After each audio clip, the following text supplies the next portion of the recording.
Canada is my home. My family is here now.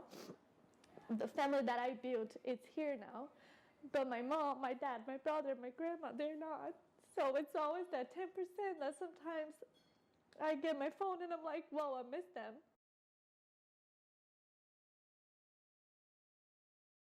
My name is Victoria. I'm an international student of journalism, communication, and loyalist.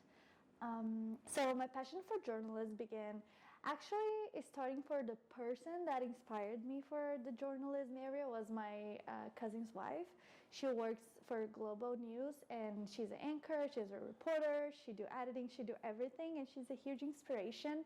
And she told me that you have this communication on you, so I think if you put them out as a journalist will be a good idea. Writing is my way to communicate, like it's the way that I can go deeper on my emotions.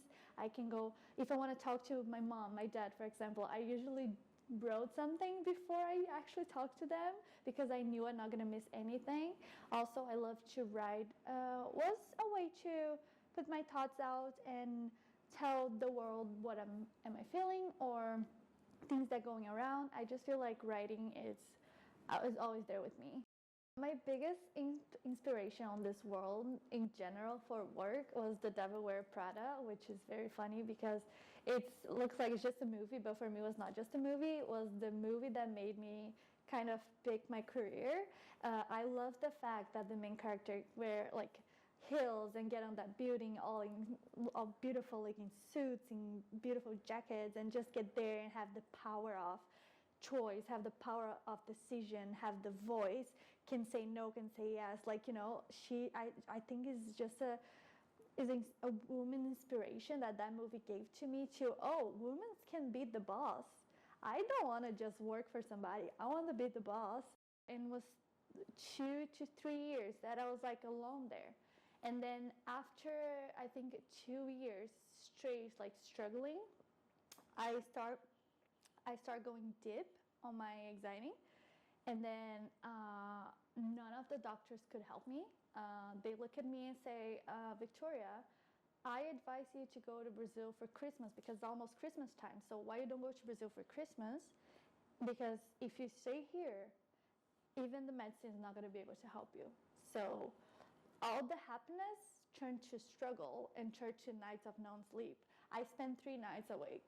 And then the third night, my boss, my friend, family, she looked at me and say, you need help. That's not okay. So when I went to the doctor say, the medicine's not helping, we're not helping, you need to see your family. So I went back home for Christmas, and then a month after COVID happened, I got stuck in Brazil for 8 months. I went through the most happy time of my life when I got here to the worst day in my life.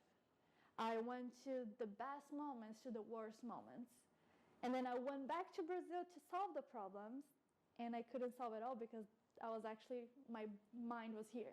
Canada is my home. My family is here now. The family that I built, it's here now.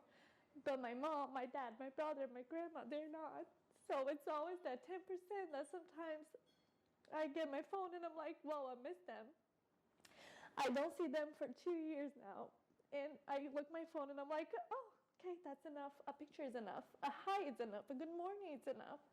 You have to learn how to readjust just in a phone, which is for me is not okay.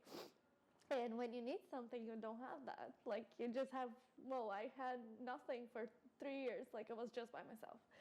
So I think the worst and biggest challenge was an immigrant or just an international student. It's missing your family.